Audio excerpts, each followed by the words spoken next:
जिल्हा परिषद निवडणुकीत मोठं रणकंदान आम्हाला पाहायला मिळालं. आज त्याचे पडसाद आम्हाला पक्ष कार्यालयातल्या बैठकीत पाहायला मिळतील का? काय सांगाल?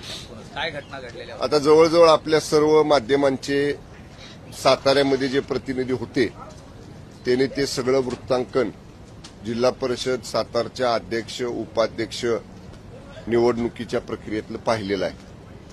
म्हणजे ठीक आहे, आमचं सुरुवातीला निवडणूक झाल्या 65 पैकी 37 सदस्य आमची जी युती होती शिवसेना आणि राष्ट्रवादी काँग्रेस त्यांच्याकडे होते आणि समोर भारतीय जनता पक्षाकडे 28 सदस्य होते.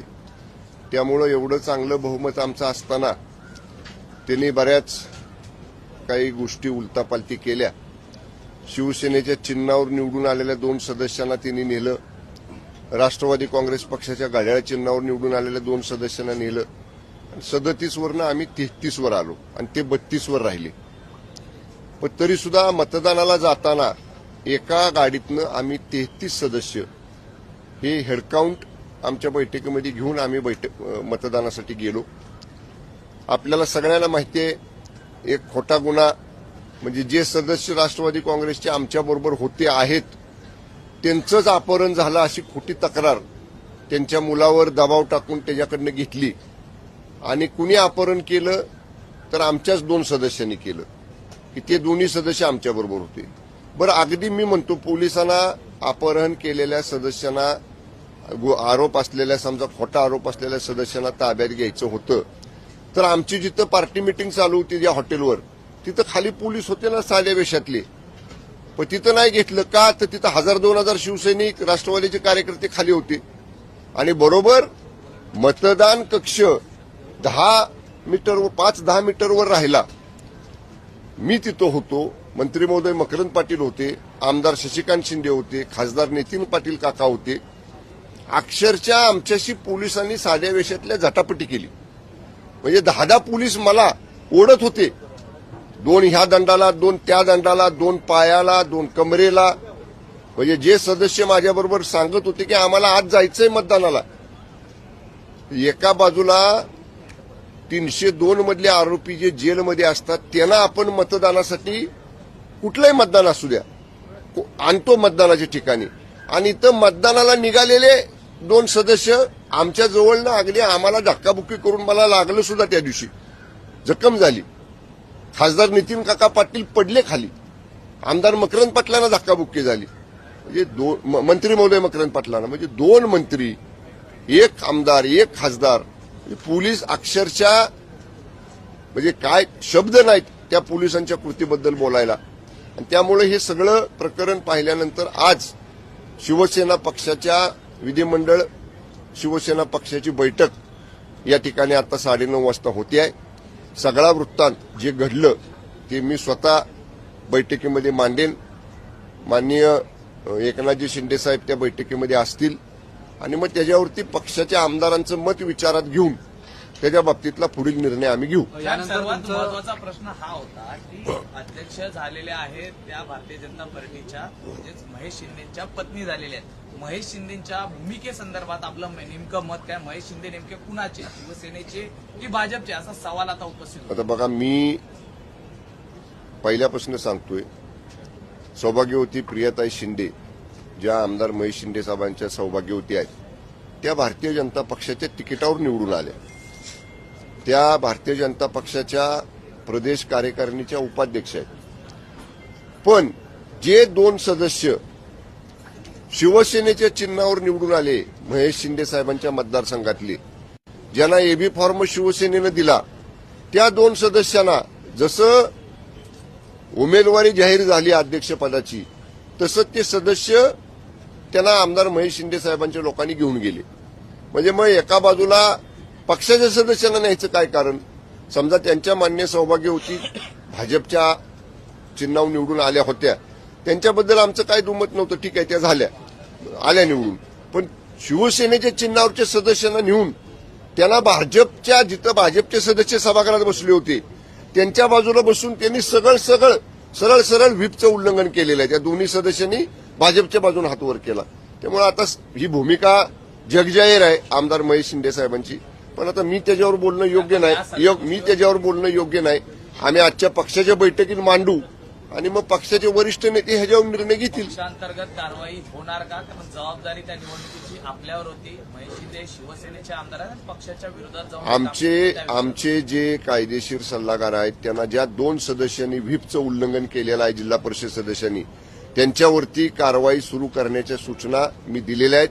वकील साहेबांनी सगळी कागदपत्र जमा केलेली आहेत. कदाचित आज जर तयार झालं सगळं नोटीस वगैरे तर आज किंवा उद्यापर्यंत त्यांना कायदेशीर प्रक्रिया सुरू केली जाईल त्यांच्या विरोधात. या सगळ्या प्रकारानंतर तुमचं एकनाथ शिंदे यांच्याशी काही बोलणं झालं का? तुम्ही त्यांच्या कानावरती या सगळ्या गोष्टी मला जखम झालेली रक्त माझ्या हातातनं आलेलं माझ्या अंगावर कपड्यांवर रक्त सांडलेलं आमचे जे सदस्य माझ्याबरोबर होते मांडवे संदीप मांडवे त्यांचे शर्ट फाडून त्यांच्या अंगावर रक्त लागलेलं जेव्हा वाहिन्यांवरनं माननीय शिंदे साहेबांना कळालं तेव्हा त्यांचा मला फोन आला.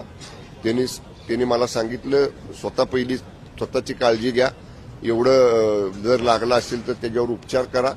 त्याच्यानंतर मी रात्री सगळं संपून आमचे सगळे सदस्य आपापल्या गावी रवाना झाल्यानंतर मी रात्री विस्तृतपणानं घडलेला सगळा वृत्तांत माननीय शिंदेसाहेबांच्या कानावर फोनवरनं घातला. या सगळ्या गोष्टी झाल्यानंतर शिवेंद्रराजे आणि जयकुमार गोरे यांची पत्रकार परिषद झाली. त्यांनी देखील आरोप केलेले आहेत. शिवेंद्रराजे म्हणतात पालकमंत्री हे आमचे आवडते आहेत आणि तेच आम्हाला हवे आहेत. याला काय नेमकं उत्तर? मी त्यांच्या भावनांबद्दल आभारी आहे. त्यांचं प्रेम आणि आमचं प्रेम असंच कायम राहावं असंच मी म्हणेन. पण जो इशारा तुम्ही दिलेला आहे सुरुवात त्यांनी केली शेवट आम्ही करणार त्याचं आहे ना माता. हे बघा मी 40 वर्ष राजकारणात आहे. 1986 सालापासून मी राजकारणात आहे. कधीच पोलिसांकडनं लोकप्रतिनिधींना अशी हातापायी कधीच झाली नव्हती सातारा जिल्ह्यामध्ये. सातारा जिल्हा सुसंस्कृत जिल्हा आहे. स्वर्गीय यशवंतरावजी चव्हाण, स्वर्गीय लोकनेते बाळासाहेब देसाई, स्वर्गीय वसंतदादा पाटील या नेत्यांचा जिल्हा तो आहे. कधीच आम्ही एकमेकांच्या विरोधात राजकीय बोललो, राजकीय एकमेकांची सदस्य फोडाफोडी केली. पण अशा पद्धतीनं 2 कॅबिनेट मंत्री, 1 खासदार, 1 आमदार, पोलीस बळाचा वापर 100 पोलीस साध्या वेशातले. म्हणजे मी परत आज सांगेन की सातारचे एसपी अक्षरशः त्या दिवशी घरगाड्यासारखं वागले. अक्षरशः घरगडी हाच शब्द त्याला योग्य आहे. म्हणजे कशाची त्यांनी तमा बाळगली नाही. ते सन्मान्य सदस्य संदीप मांडवे म्हणतायत की अरे पालकमंत्री इथं आहेत, आबा मंत्री इथं आहेत. काही त्यांनी त्यांच्या सैतान अंगात शिरल्यासारखा त्या पोलिसांनी अगदी समोरनं महिला पोलीस काट्या आडव्या लावून आम्हाला ढकलत होते मागं आणि मागनं पुरुष पोलीस हाताला दंडाला पायाला धरून आम्हाला ओढत होते. अक्षरशः फरफटत नेला आम्हाला. त्यामुळे आज ही सगळी वस्तुस्थिती पक्षाच्या बैठकीत आम्ही मांडू आणि मग याच्यात पक्ष पुढचा निर्णय घेईल. उद्धव ठाकरे असं म्हटले की या निवडणुकीचे पडसाद कॅबिनेट बैठकीत देखील आम्हाला पाहायला मिळतील. जी आपली नाराजी आहे ती मुख्यमंत्र्यांसोबत देखील आपण व्यक्त करणार आहात. का नाही मानणार? कारण शेवटी आम्ही ज्या मंत्रिमंडळाचे सदस्य आहोत, ज्या मंत्रिमंडळाचं नेतृत्व माननीय मुख्यमंत्री महोदय करतात, तर शेवटी मंत्रिमंडळाच्या प्रमुखांसमोर आम्हाला मांडावं लागेल ना. आणि आम्ही दोघंही मंत्री ज्यांनी भोगले हे प्रकार तो आम्ही मंत्रिमंडळाच्या बैठकीसमोर मांडू. उद्धव ठाकरे असं म्हटले या सगळ्या प्रकारावरती की रेडा कापला जातो तशा पद्धतीनं लोकशाही कापली जाते. आता ते रेडा कापला न कापला हे त्यांना माहिती. पण लोकशाहीची हत्या झाली, लोकशाहीचा 20 तारखेला साताऱ्यामध्ये खून झाला, हे सूर्यप्रकाश इतकं स्वच्छ आहे. ओके, तुम्ही भाजप विरोधी आता भूमिका घेणार का साताऱ्याच्या बाबतीत तरी? नाही भूमिका हे बघा, निवडणुकीमध्येच मी स्वतः पालकमंत्री म्हणून प्रयत्न केला, बैठका घ्यायचा, नगरपालिकेला केला, त्यावेळी त्यांचा प्रतिसाद आला नाही. जिल्हा परिषदेला केला तेव्हाही प्रतिसाद आला नाही. त्यांनी नाही प्रतिसाद दिला म्हणून आमचं आणि राष्ट्रवादी काँग्रेस पक्षाचं एकत्र ठरलं. आम्ही प्रीपोल अलायन्स केला आणि आम्ही 37 जागा जिंकलो. आता परत त्यांच्याकडे किती वेळा, म्हणजे कशासाठी? आता एकदा अनुभव आल्यानंतर पुन्हा काय मला काही तशी आवश्यकता वाटत नाही. पण या बाबतीतला निर्णय आमचा पक्ष घेईल.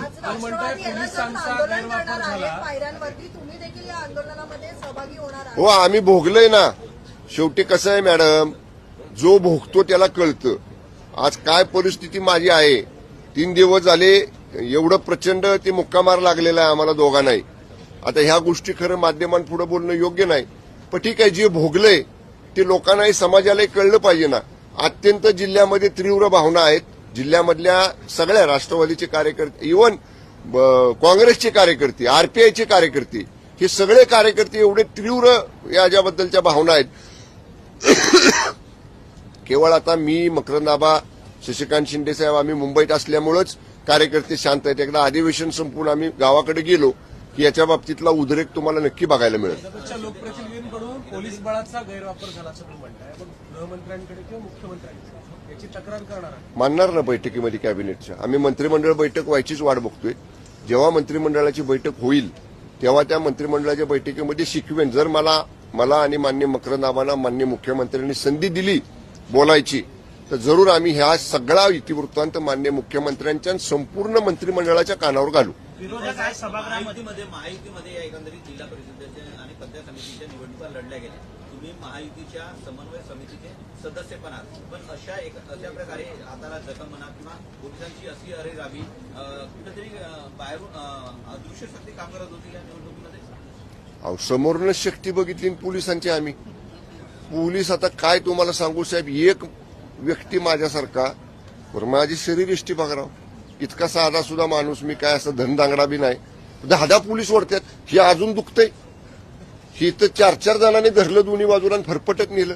काय अवस्था करायची राव. म्हणजे आता हे असं बोलणं माध्यमांपुढे योग्य नाही. पण ही काय म्हणजे ह्याला हे धाडस नाही ना साध्या पोलिसांचं तिथं राहून असं करायचं. एवढा बळ, एवढं धाडस, एवढं पोलिसांच्यात कुणामुळे आलं पाठबळ त्यांना, ह्याचाही विचार झाला पाहिजे. समन्वय नाही कॅबिनेट मंत्र्यांसोबत अशा प्रकारची घटना घडते. तुम्ही जी घटना विशद करताय की पोलीस फरफटत घेऊन गेले एका कॅबिनेट मंत्र्याला, कुठल्या दिशेने सगळं चाललंय? तुम्ही विचार करा. मी कथन केलं, जे भोगलं ते कथन केलं. आता तुम्ही माध्यमांनी ह्याच्यावर विचार करा ना. बरं मला सांगा, म्हणून मी मगाशी म्हणलं ना 2 हात करायचीच होते ना आमच्याशी. खाली तुम्ही जशी 100 पोलीस होता, आमचे 50च कार्यकर्ते सोडायचे हो आतमध्ये. तिथं आतमध्ये भाजपचे सगळे कार्यकर्ते, म्हणजे ज्यांचा मतदानाशी संबंध नाही, आमदार नाही, खासदार नाही, माजी आमदार नाही, असे 5-50 भाजपचे कार्यकर्ते 4थ्या मजल्यावर. आणि आमचा एक पण कार्यकर्ता सोडला नाही. मी म्हणतो 100 पोलीस होते ना, 50 राहून द्या, 25 आमचे कार्यकर्ते सोडले असते ना तरी सुद्धा आम्ही भारी पडलो असतो. फडणवीसांसोबत काही बोलणं वगैरे झालं?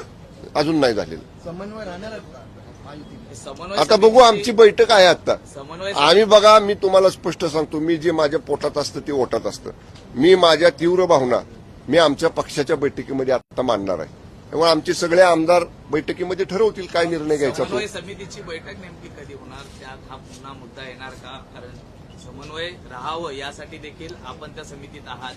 बावनकुळे साहेब आहेत आणि तिकडनं तटकरे साहेब देखील आहेत. नाही, आता बघू ना. आता ती काय समन्वय समितीची बैठक कधी घ्यायची हे बावनकुळे साहेब ठरवत असतात. त्यामुळे जेव्हा बावनकुळे साहेब सांगतील बैठक आहे तेव्हा घेऊ बैठक. विधानसभेमध्ये आज विरोधक सरकारला जाब विचारणार आहेत. नाशिक प्रकरण जे विधान प्रकरण आहे त्याबाबतचा जाब जो आहे तो सरकारला विचारला जाणार आहे आणि कठोर कारवाई कधी केली जाणार आणि जे राजकीय लागेबांधे जे जोडले गेलेले आहेत त्यावरती कारवाई कधी होणार असे अनेक प्रश्न जे आहेत ते विरोधक विचारणार आहेत. शासन देईल ना उत्तर, गृह विभाग त्याचं उत्तर देईल. पण या प्रकरणावर शिवसेनेला पण टार्गेट केलं जात आहे असं वाटतंय का तुम्हाला? कारण का अनेक फोटोज नेत्यांचे. अहो साहेब, कुणाबरोबर कुणी फोटो काढला म्हणजे काय त्याचे संबंध आले का?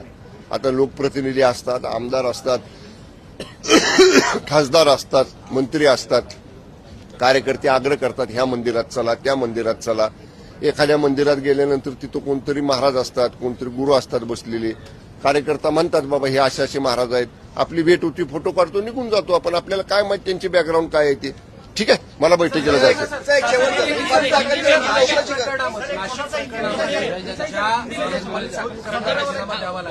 त्यांची पोलीस चौकशी सुद्धा होऊ शकते अशी देखील माहिती नाशिकमध्ये. काय आहे, मला असं वाटतंय बरं का, या नाशिक प्रकरणाबाबतीत कदाचित आज विधानसभेमध्ये सरकारच्या वतीनं काहीतरी भूमिका मांडली जाईल.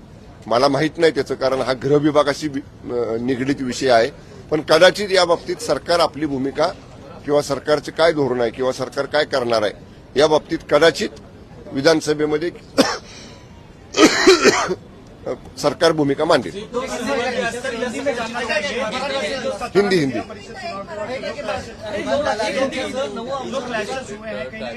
उद्धव ठाकरे यांच्यासह 9 आमदारांना निरोप दिला जाणार आहे विधान परिषदेमध्ये. परंपरा आहे, राज्याचे मुख्यमंत्री उपमुख्यमंत्री त्या नेत्यांबद्दल भरभरून बोलत असतात. उद्धव ठाकरे यांच्याबद्दल उपमुख्यमंत्री एकनाथ शिंदे बोलणार का? अजून झाला नाही ना निरोप समारंभ, व्हायचा आहे. अगोदर काय सांगायचं, अगोदर काय एकनाथ शिंदे सभागृहात जेव्हा निरोप समारंभाची भाषणं होतील तेव्हा तुम्ही गॅलरीमध्ये असता बघा. चुनाव में सतारा में जिस तरह से जो क्लैशेस हुए हैं, आपको भी चोट लगी है, बदसलूकी की गई आपके ऊपर, क्या कहेंगे? देखिए, सातारा जिला परिषद में हमारा शिवसेना और राष्ट्रवादी कांग्रेस पार्टी का प्री पोल अलायंस था. हमने 37 सीट्स जीत के लाई थी अगेंस्ट 65. मेजॉरिटी 33 की थी, लेकिन हमारे 2 सदस्य और राष्ट्रवादी के 2 सदस्य इनको हमारे यहां से अलग करके बीजेपी अपने साथ लेके गई. फिर भी जब वोटिंग था तब हमारे पास 33 मेजॉरिटी का फिगर हमारे साथ था. हम लोग 33 मेंबर्स को लेके झड़पी में गए थे, लेकिन हमारे 2 मेंबर के खिलाफ सुबह जिस दिन वोटिंग था उस दिन सुबह 6 बजे झूठा मुकदमा, झूठा केस पुलिस स्टेशन में दाखिल किया गया और उसमें ये 2 सदस्यों को उन लोग को कस्टडी में लेने का था. लेकिन मैं खुद, हमारे सहयोगी मंत्री माननीय मकरंद पाटिल, हमारे राज्यसभा के सांसद श्री नितिन पाटिल और विधान परिषद के सदस्य श्री शशिकांत जी शिंदे, हम लोग इनको लेके जा रहे थे. तब हमसे हाथापाई पुलिस ने की. वो सदस्य कह रहे थे कि हमको वोटिंग के लिए जाना था, 10 फीट का अंतर रह गया था अंदर जाने के लिए, लेकिन वहां से हमारे साथ जो थे हमको खींचातानी की. हमको इधर से 2 लोगों ने 4 लोगों ने पकड़ा, इधर से 2-4 लोगों ने पकड़ा, हमको फटफट ऐसा खींच के लेके गए और बहुत बुरा सलूक मंत्री के साथ, विधायक के साथ, खासदार के साथ सातारा पुलिस ने किया है. हमारी आज पार्टी की विधिमंडल गठ की बैठक अभी 9:30 बजे है. वो बैठक में हम लोग, मैं खुद ये सपरर हूं इस केस का, मैं खुद मेरे साथ जो बदसलूकी की गई इसका मैं हमारे पार्टी मीटिंग के सामने सब जायजा रखूंगा और पार्टी के विधायक जो है वो इसके बारे में फिर क्या धोरण लेना है इसके बारे में हम लोग चर्चा करें. हाईकमान से ऑर्डर है, ऐसे लग रहा है आपको? देखिए, मैं 40 साल से राजनीति में हूं. 1986 जब मैं 20 साल का था तब मैं एक शुगर फैक्ट्री का चेयरमैन बन के राजनीति में आया हूं. मेरे 40 साल की राजनीति में ऐसा इंसिडेंस पहली बार घटा है. तो मुझे लगता है ऐसा तो इतना धाड़स कैसे लोकल पुलिस में आ गया, इसका भी सब डिटेल इन्वेस्टिगेशन होना चाहिए. ओके, एनसीपी जो है विरोध प्रदर्शन करेगी. हम लोग भी करने वाले हैं, हम लोग भी करने वाले हैं. हम लोग साथ है. सातारा जेडपी इलेक्शन में एनसीपी शरद पवार साहब, एनसीपी अजित दादा गट और शिवसेना प्री पोल अलायंस था. हम लोग इस इश्यू में साथ में हैं. ओके, सीएम से कुछ बात, इस मामले को लेकर महाराष्ट्र के सीएम से बात करेंगे, चर्चा करेंगे, कैबिनेट में बोलेंगे ना. देखिए, हमको योग्य प्लेटफॉर्म लगता है कैबिनेट का. पूरी कैबिनेट वहां पे रहेंगी. सीएम साहब रहेंगे, दोनों डिप्टी सीएम साहब रहेंगे, तीनों अलायंस पार्टी के सब मंत्रीगण रहेंगे. जो हमने भुगता है, जिसका हम लोग सपरर है, उसका सभी का इंसिडेंस जो घटा वो मैं और मकरंद पाटिल साहब कैबिनेट के सामने, अगर मुख्यमंत्री महोदय हमको परवानगी देते हैं तो हम लोग रखेंगे. आपने ये कहा कि झड़प इतनी हिंसक थी कि आपका शर्ट जो है लहूलुहान हो गया था.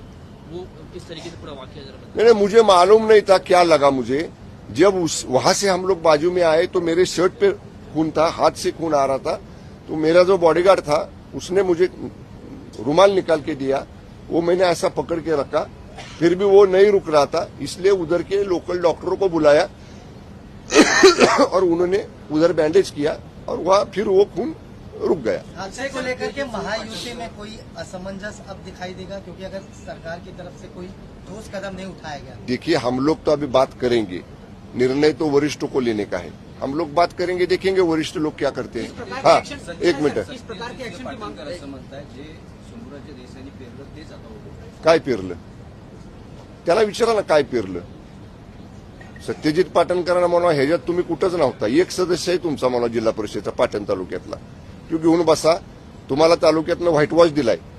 तालुक्यामध्ये विधानसभा मतदारसंघामध्ये 16 जागांपैकी 15 जागा पंचायत समितीच्या माझ्या निवडून आल्या. त्याला म्हणा लोकांनी तुम्हाला घरी बसवलंय, व्हाईट वॉश दिलाय. मी काय पेरलं आणि काय उगवलं ते पंचायत समितीच्या निवडणुकीत लोकांनी मतदान करून दाखवले. मला जास्त बोलायला लावू नका. धन्यवाद.